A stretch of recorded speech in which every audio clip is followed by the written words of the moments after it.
All right, this is practice test 2, reading section, part 1.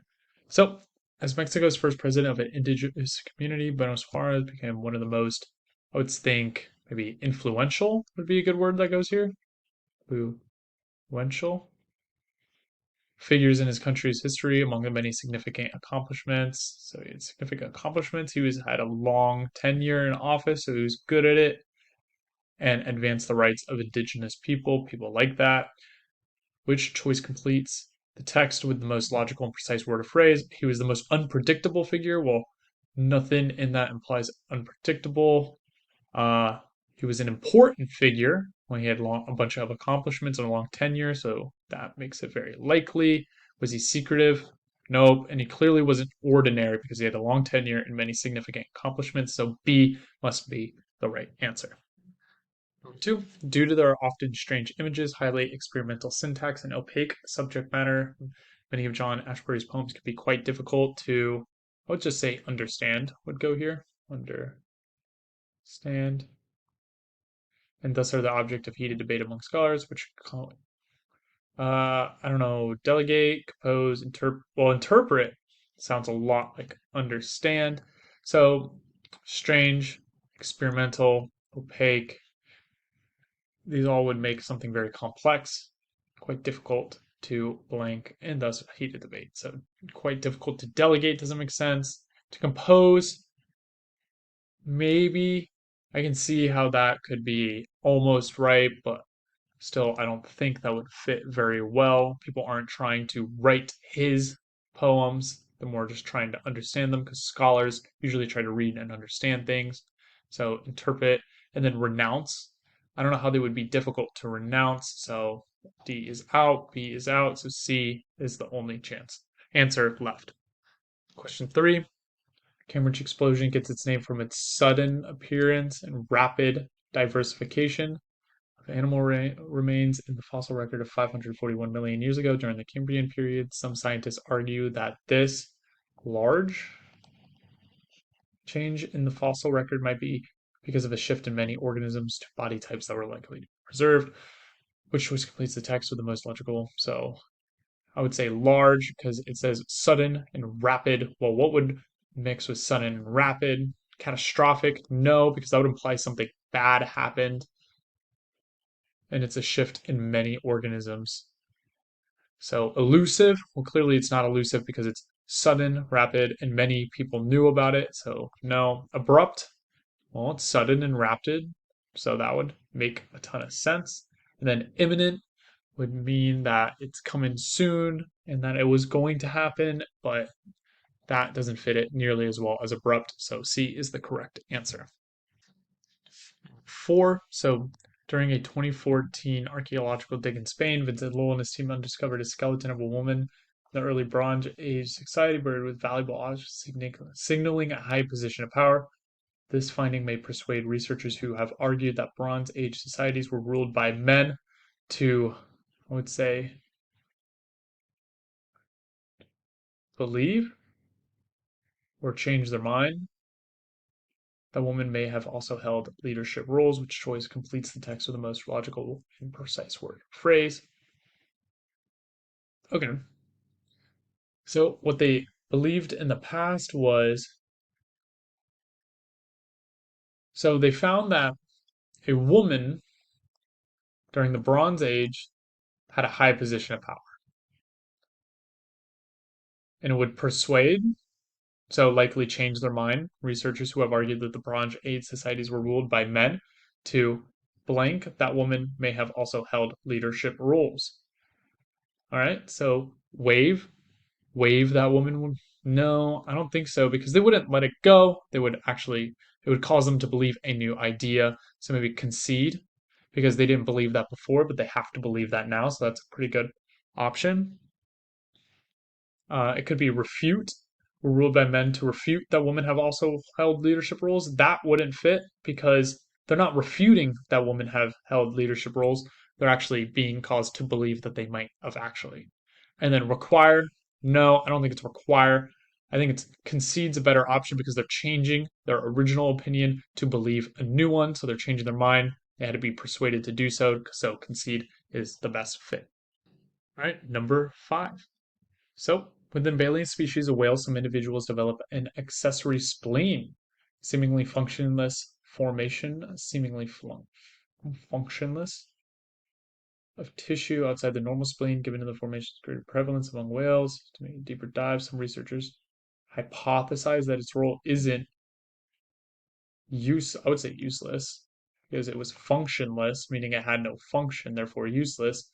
But an accessory spleen may, because it's the opposite, so it's rather than. So it's rather than useless, it may actively support diving mechanisms. And so what goes best with useless? So replicable? No, because that doesn't make sense. Maybe it's replicable because it's an accessory spleen, but I think that's not true. Predetermined, that its role isn't predetermined. Well, its role would be predetermined because it's to support diving mechanisms. So, no. Operative isn't operative. No, because I don't believe that. That means it would actually be useful, but that's the opposite of functionless. This should mean the same as functionless.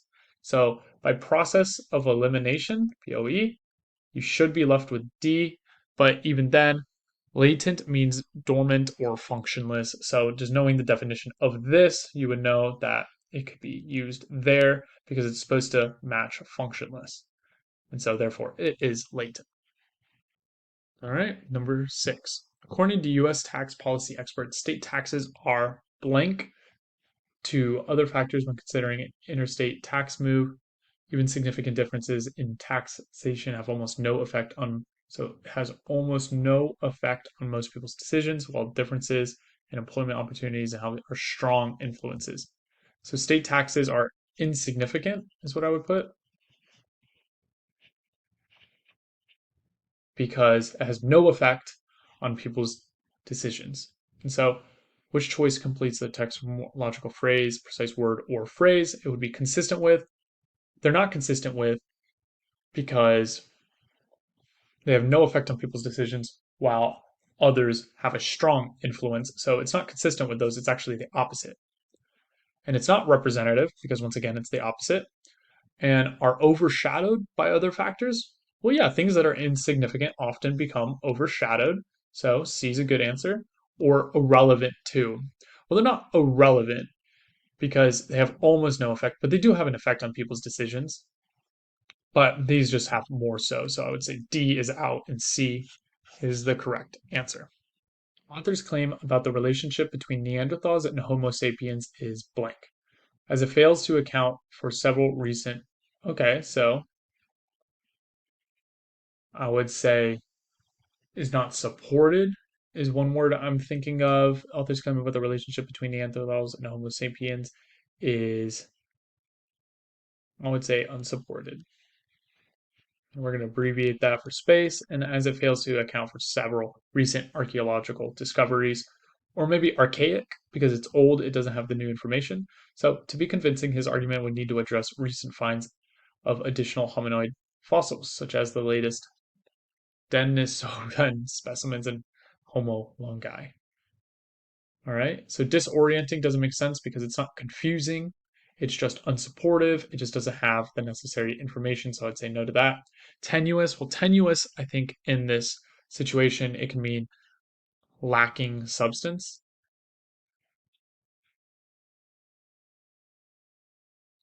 And things that are unsupported lack substance. So I'd say that's a good bet.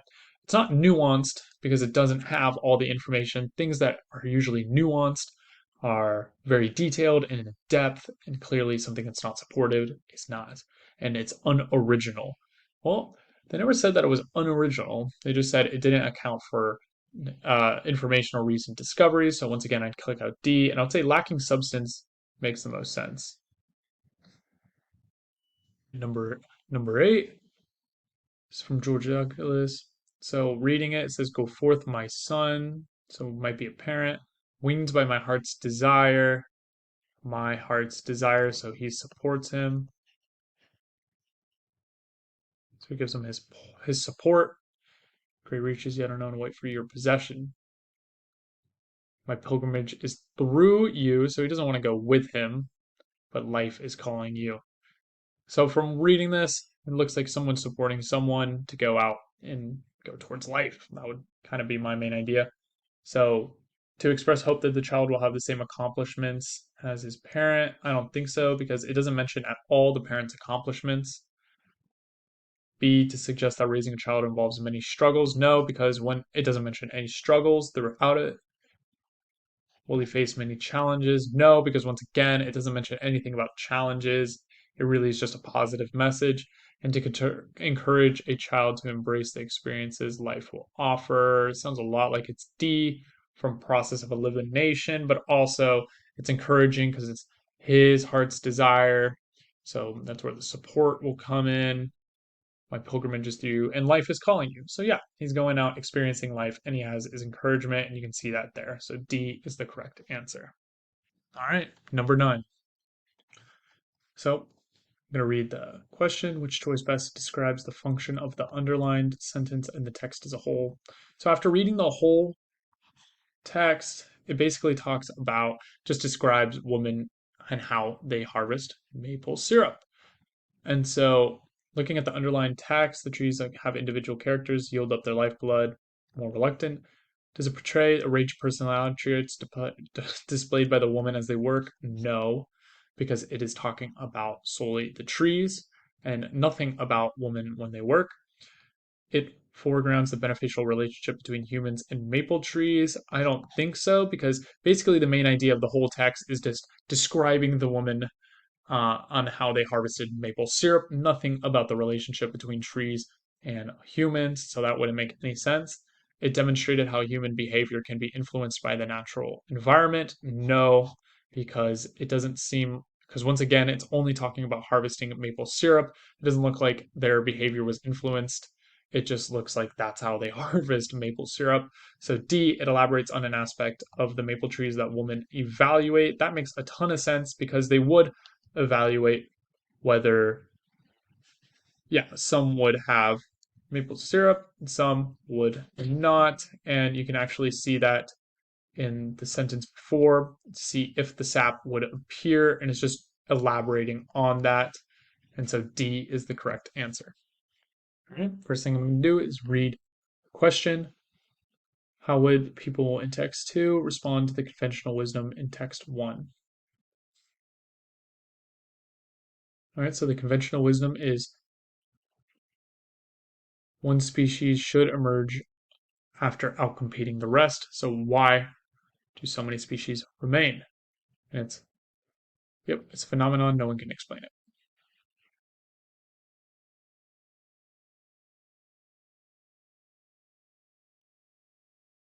Okay, so it's hard for them to move around, and that means direct competition among the phytoplankton happens much less. So they're so small, the ocean's so big, they can't directly compete with one another. So how would people in text 2 respond to text 1? Would they argue that it's based on a misconception about phytoplankton species competing with one another? Yeah, because it might be a misconception that they should, because this is under the presumption that they do have direct competition, and text 2 is saying they don't. So that would be a misconception. Okay, that's looking good. Don't cross it out yet. By asserting that it fails to recognize that routine replenishment of ocean nutrients prevents competition. Well, it doesn't mention anything about routine replenishment of ocean nutrients, so I would say B's out. Does it suggest that their own findings help clarify how phytoplankton species compete with larger organisms? No, because their own findings don't talk about larger organisms. And then would it be by recommending that more ecologists focus on their research about how competition among phytoplankton species increased with water density? No, because it's saying that it actually decreased because of water density. Water density. And so D is out because that's just not what they said. So A is the only option left. And number 11.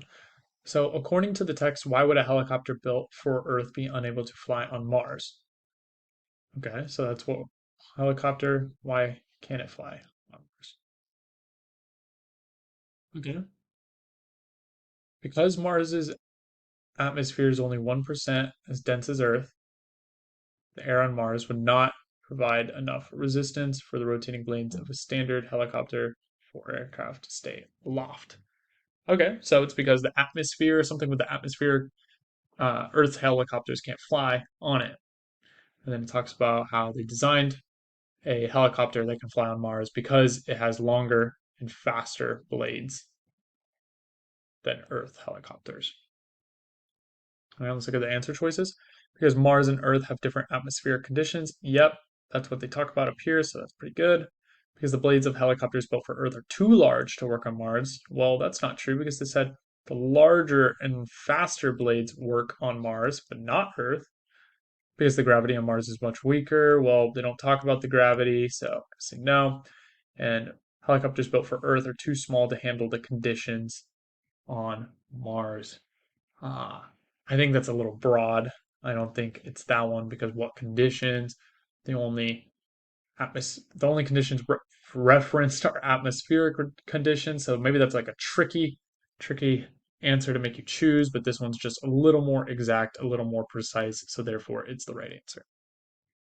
Number 12. Which choice best states the main idea? So we're looking for the main idea. We talk about jollies. They're keepers of information. They're teachers and advisors as well. And as technologies may have changed some aspects, they are valued for knowing and protecting their people's stories. So basically, the main idea is here's what they do. Technology has changed, but they keep the same role. So it's like, even though there may have been some changes in their role, Charlie's continue to preserve. Yep, that's pretty good because that's what I said, right? There may have been some changes, but they have the same job, which is to preserve communities' history. So I think it's A, but if we're going to go through, although geologies have many roles, they like teaching the best. Nope, they never said that throughout the text. Never have said they're entertainment. They're more for bookkeeping purposes. They keep the information not to entertain. And technology can now do some of the things. This is true, but still wrong. This is meant to trick you because this is a true part of the text, but it's not the main idea. So let's leave it with A. All right, number 13. So he talks about how this man, Eugene,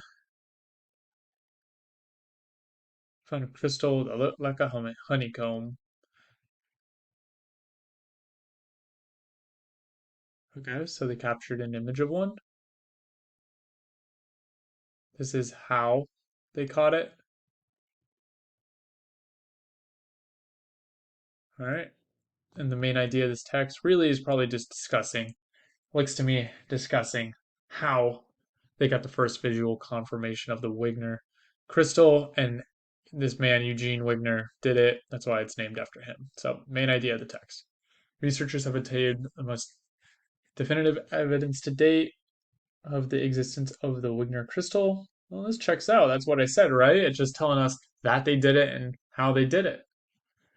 They've identified an innovative new method for working with unusual crystalline structures. No, because it's only talking about the one crystal. So, no, I wouldn't say it's B.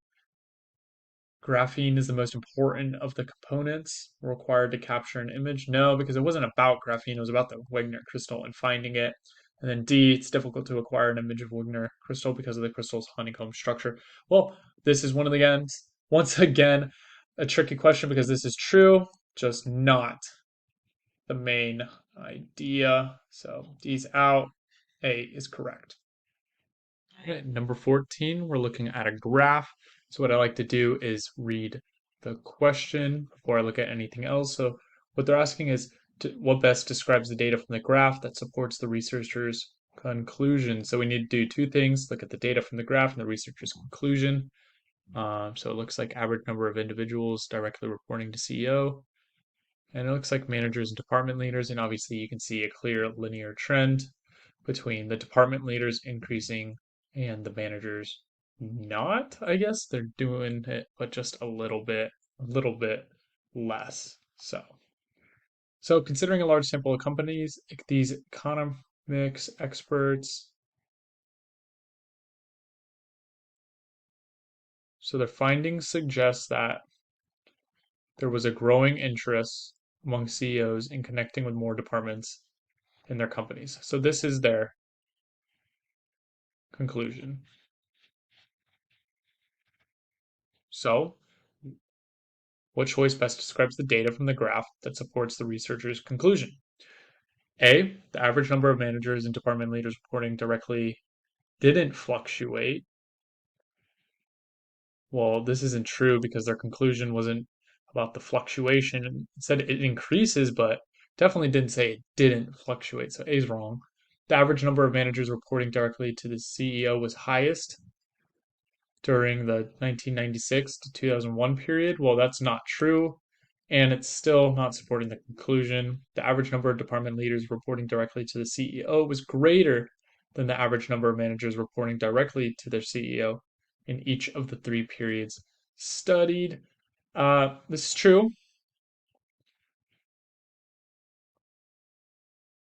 Yeah, because the department leaders were greater than the managers, but this is a partly true.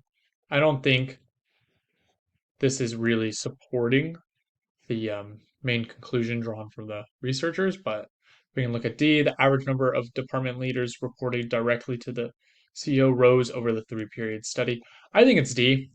I think that it says there was a growing interest among CEOs in connecting with departments in their companies, and that was what they were trying to say, not the difference between the amount of managers reporting to the CEO and department heads. So C is wrong. C is tricky because it is true information, but that is not supporting the researcher's conclusion. So therefore, D is the only correct answer. All right, so number 15, they're asking which finding, if true, which most directly undermine Foster's hypothesis. So it's about otters digging for clams. So Foster hypothesized that the damage to the eelgrass roots increase the plant's rate of sexual reproduction. This in turn boosts genetic diversity, which benefits the meadow's health overall. Otters are, where otters are, the meadow does better because looking for food, they damage the roots, and the roots make it so the eelgrass can reproduce. So they're asking which would directly undermine the hypothesis, so go against, what would contradict the hypothesis. So, at some sites in the study, eelgrass meadows are found near other populations that are small and have only been recently introduced. No, because this doesn't even relate to the hypothesis at all, so it cannot undermine it. At several sites not included in the study, there are large, well established sea otter populations, but no eelgrass meadows. So, once again, this doesn't undermine it because it doesn't say that the reason why there's no eelgrass meadows, it just says there are none. Um, Meaning that I guess it's trying to seem like it's implying that they're hurting the meadows, but in reality, no, it's not. So, at several sites not included in the study, eelgrass meadows health correlates negatively with the length of residence and size of otter populations.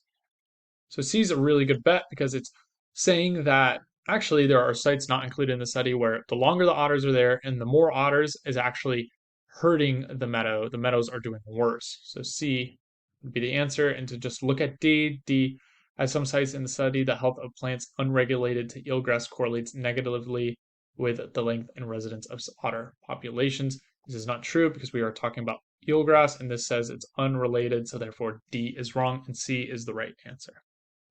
Right, for number 16, we're doing a which choice most logically completes the text. Scholars have noted that F. Scott's writings,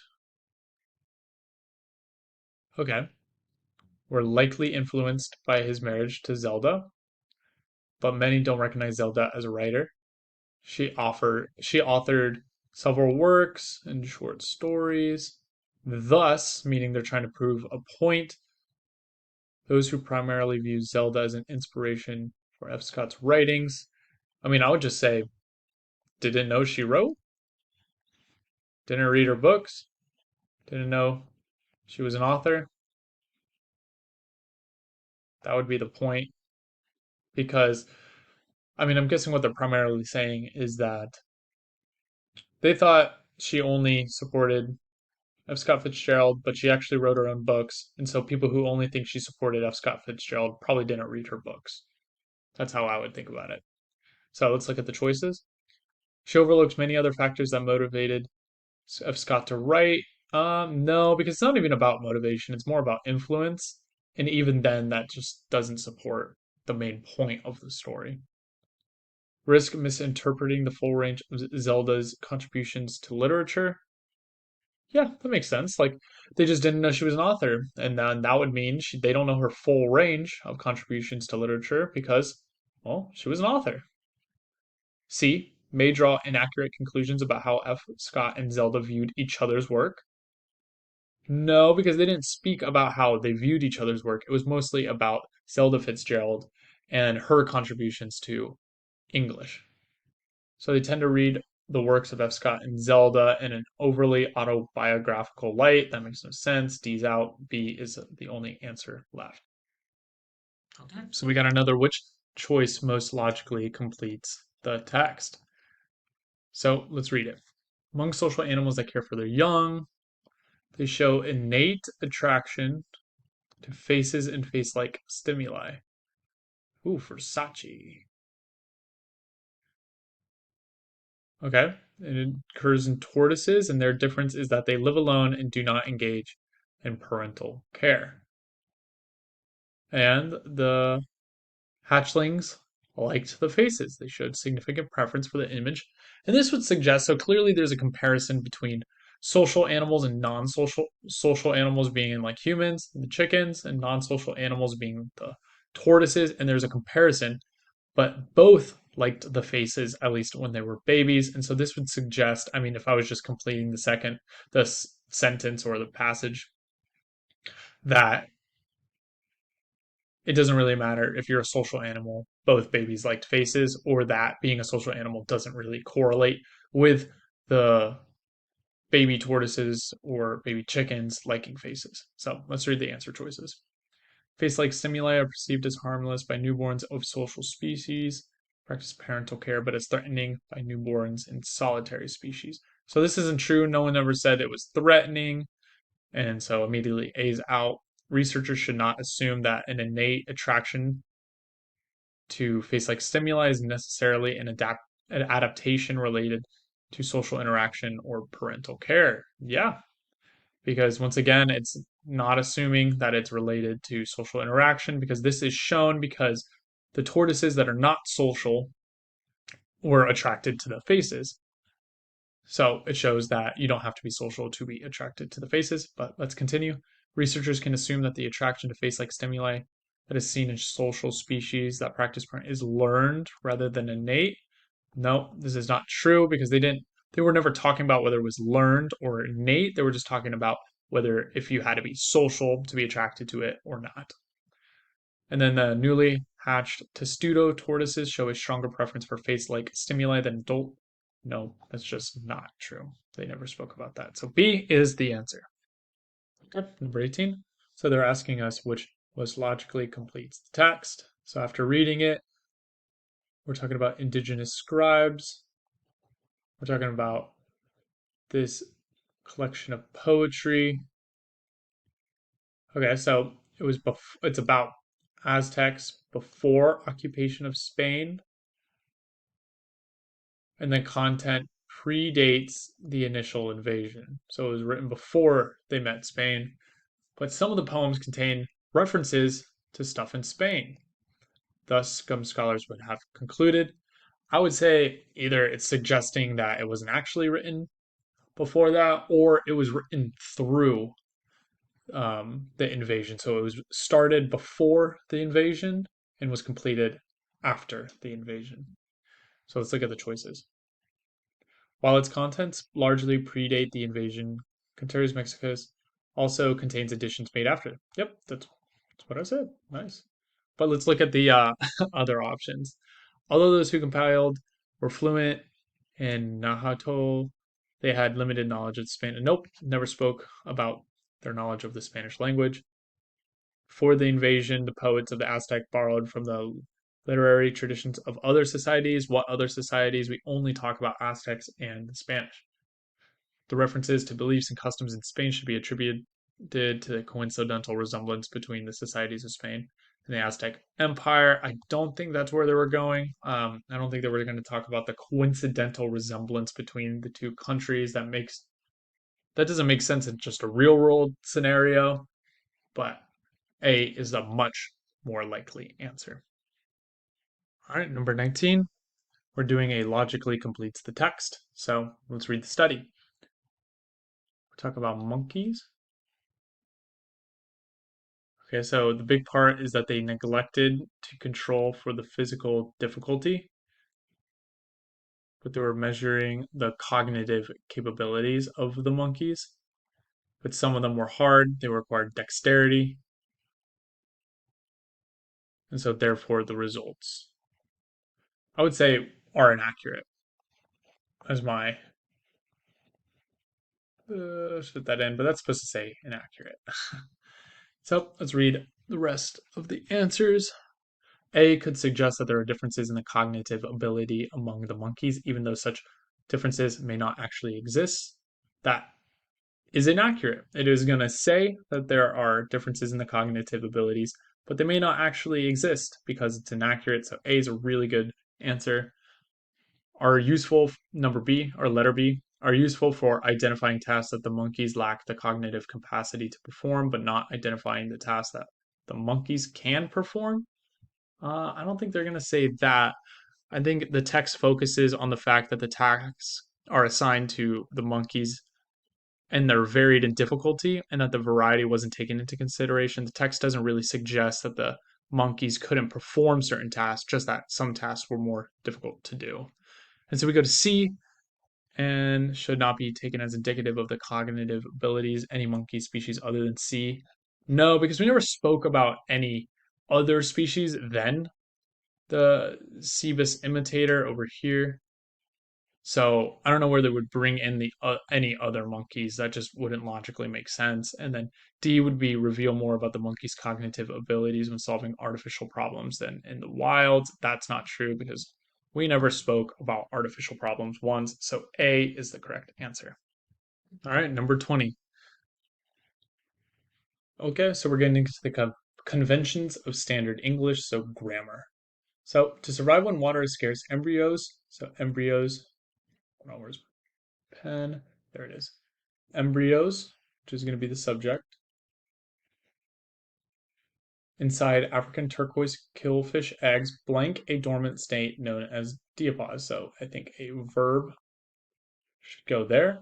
So reading our answers, which choice completes the text? Okay, so we have enter. So let's read it out loud. That's a good way just to do these pretty quickly is to read them out loud and see if they make sense. So to survive when water is scarce, embryos inside a African turquoise killfish eggs enter a dormant state known as diapause. Well, that sounds pretty good. Let's see with B. To survive when water is scarce, embryos inside African turquoise killfish eggs to enter a dormant state known as diapause. Well, that doesn't make sense. And if we want to break it down, the reason this one makes sense, enter, and this one doesn't, to enter, is because that's a finite verb, and that's an infinite verb. And so if you're dealing with one subject, one verb, you usually have to use a finite verb, or else it just sounds funny. It wouldn't work. It doesn't confine to, the standard conventions of English. So we can say having entered. So embryos inside an African turquoise killfish, eggs, having entered a dormant state known as depause. Yeah, that sounds weird. It's kind of leaving you hanging, and then entering doesn't sound right either. And these are all infinite verbs. If you want to check your work, you can see the type because to enter, having enter, entering are all infinite verbs, while enter is the only finite verb, so that's why it works. All right. So this question's testing our grammar. So let's read it. Formed in 1967.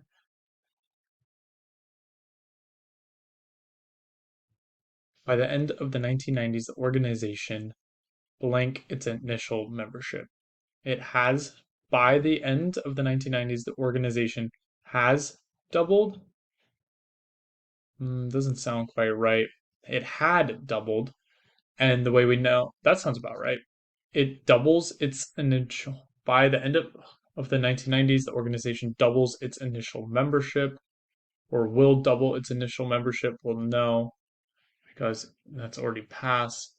So the reason we know it's B is because it's speaking about the past. It was originally made up of 5 members.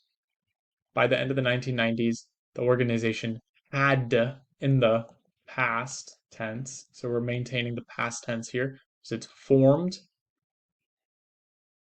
originally made up of, not it's made up of, it was made up of. So it's all in the past. So we need the one that's the past because this is future, current,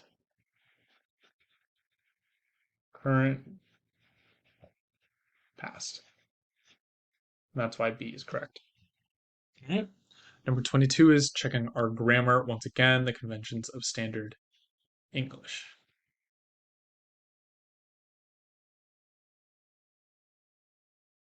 Okay.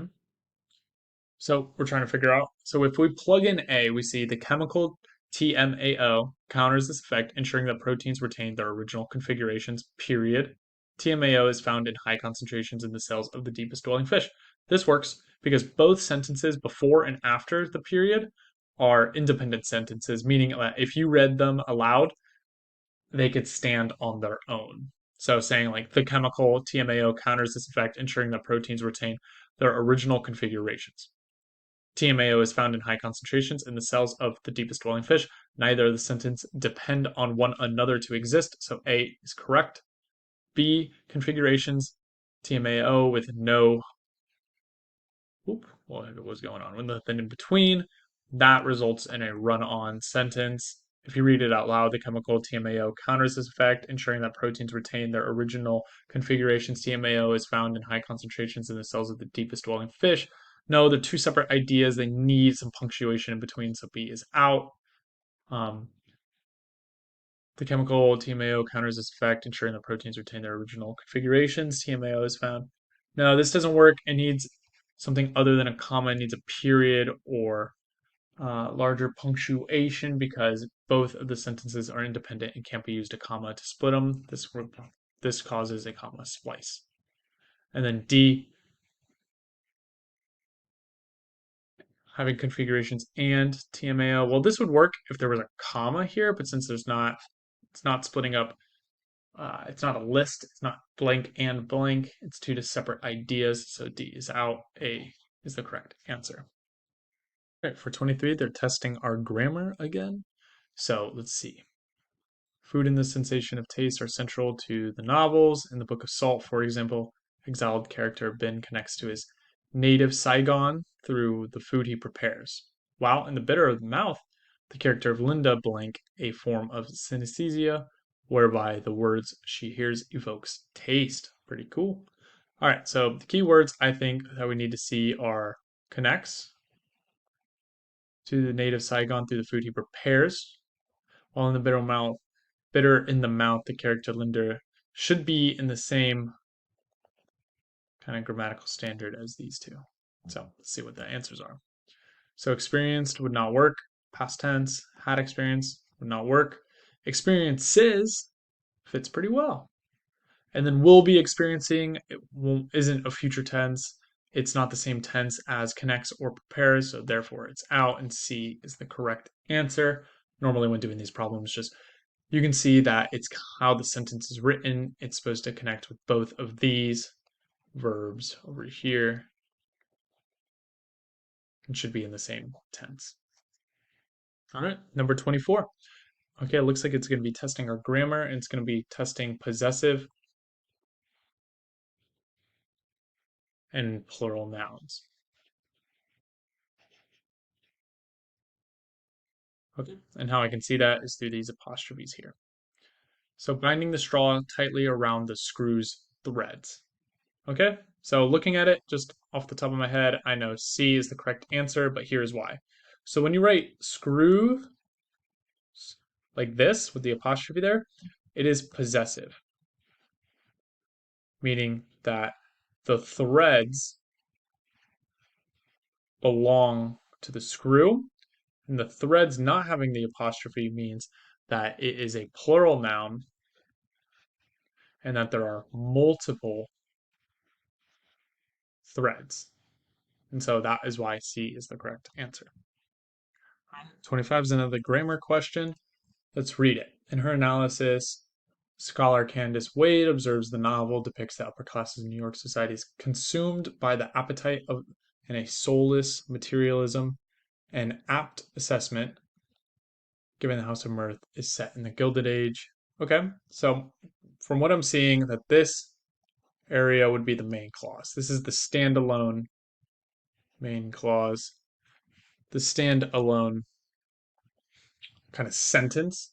So if they put a period there, it would make sense. And this is the supplementary kind of phrase. So this is put as an add-on and it's describing the main clause. And you can kind of sense that. So if you read it as a standalone with like taken out of a paragraph, it would just say an apt assessment given that the House of Mirth, yada yada yada. But we wouldn't know what the apt assessment is. We need the main clause, and therefore that is why it's supplementary. It doesn't have to be there, but the main clause has to be there. And so we're separating the two here. And so the reason A is wrong is because you can't use a semicolon and an and to separate a main clause and a supplementary clause. And then B, well, B looks incorrect because once again, you can't use and, same as A. But materialism looks good because you can use a comma to separate a main clause and a supplementary clause because you separate commas are used to separate things that aren't necessary. And this portion of the paragraph is not necessary. And so C is the correct answer. And once again, materialism, you can't do that because that would just add a very long run-on sentence. So C is the correct answer. All right, number 26. So it looks like it's testing our grammar. So we're going to see the two humans. It does not appear that the golden orb weaver spider uses camouflage to capture its prey. Rather, the brightly colored arachnid seems to wait conspicuously in the center of its large circular web for insects to approach. So it looks like this is a main clause because it is a standalone sentence. To humans, it does not appear that the golden orb weave spider uses camouflage to capture its prey. Period. Main clause. And then you could say, the brightly colored arachnid seems to wait conspicuously in the center of its large circular web for insects to approach. Both of these sentences can exist without the other. They do not need each other, so they are both main clauses. And the way you can separate main clauses is with a semicolon. And that's what we see here. So within the options, we know that D is correct because we're separating main clauses and they're using a semicolon. So we already know that one's correct. C is not correct, even though it may use a semicolon, because just to end a sentence with rather is just illogical. So read it as spider uses camouflage to capture its prey rather. And that's the end of the sentence. No, you can't read that. But you can say to capture its prey and end the sentence, and it makes sense. So D, and these you can't use because once again, you can't separate two main clauses with commas. So that's just incorrect. So D is the only answer. All right, number 27. So it's testing us on our grammar. So let's read the sentence. Racetrack-like trails in the playa sediment mark the rock's mysterious migration. So we're talking about the playa over here. That's the subject. And then these rocks that are already shown as plural. So this is testing us on our possessive and plural nouns. Okay, sweet. So let's look at this. So we're looking at playa sediment first because it looks like there's a change in all these. So there's only one playa. There's not multiple. So we can mark out this one because there's not multiple playas, which is what this is implying. And then, yep, same here. And so we now are between B and C. So the sediment. So we know it's playa sediment. It is playa is possessive. It is the sediment that belongs to playa. So we know both of these playas check out. Now we're moving to the rocks. So there are multiple rocks, but let's see if it needs to be possessive because we know it's plural. And so we're seeing that Racetrack like nails, playa sediment mark the rock's migration, mysterious migration. So the mysterious migration belongs to the rocks. So the rock is also possessive because the mysterious migration over here is not referring to the playa's mysterious migration. It is the rock's mysterious migration. Therefore, it belongs to the rock. So the rock is possessive. So it needs this apostrophe because when it's plural, when things are plural and they already should have this S, it means you put the apostrophe on the outside of it. And so B is wrong and C is the only correct answer. All right, number 28. So it's going to be testing us on grammar. So let's look. Her 2014 novel, from over here, Boy Snowbird, for instance, is a complex retelling of the story of Snow White, while her 2019 novel, Gingerbread, put the ginge in there, offers a delicious twist on the classic. So what we're looking at is the subject of the novel Gingerbread between a verb, and the verb is offers. So whenever you have a subject and then a verb right after, there is no need for punctuation. So therefore, all of these are wrong except C. And you can see why it doesn't need any because it would just alter the flow of the sentence while her novel Ginger offers a delicious twist. It does not need that pause. You can just say Ginger offers a delicious twist. It would go a lot more smoothly. So if you like to feel out these grammar questions, because if you read them out loud or do whatever you can while you're taking a test, they usually have a better eye on what type of punctuation you should use because it would come out awkward if you use the wrong one. Yep. Number 29. When I see problems like these where they have the bullet points, I like to read this first because they're usually going to ask us to either get the main idea or kind of put those little bullet points together. And this gives you a good, kind of lens to read through so you know what you're looking for. So a student wants to explain the advantage of microprobes. And we want to choose the one that accomplishes this goal by using the relevant information. Sweet, so let's read it. So NASA uses rovers that are large vehicles, and they can't go everywhere on Mars because they're too heavy to land on the planet's surface. But microbes are very light. They're 50 milligrams, and they can be deployed anywhere on Mars, and they could be an alternative. Sweet. So let's put all these together, and the goal is to make microbes look good because they make up for what rovers can't do. So, despite being heavy, NASA's rovers can land successfully on the surface of Mars? No, because it's not talking about the microprobes at all or any advantages. So, microprobes, which weigh as little as 50 milligrams, could explore areas of Mars that are inaccessible to NASA's heavy wheeled. Yeah, yeah, this is a good positive about the microbes. So, let's keep that in mind. NASA currently uses its rovers on Mars, but microbes have been proposed as an alternative. But we don't know whether it's positive or negative. It's not talking about the advantages or whether it's good or bad. So C's out. Though they are different sizes, both microbes and rovers can be used to be explored. And once again, no pluses or minuses. Doesn't really talk about the advantages. So D's out and B is the only answer left. All right, 30. So with these questions, I like to read the main or what they're asking me for first, so I know what to look for when I'm reading.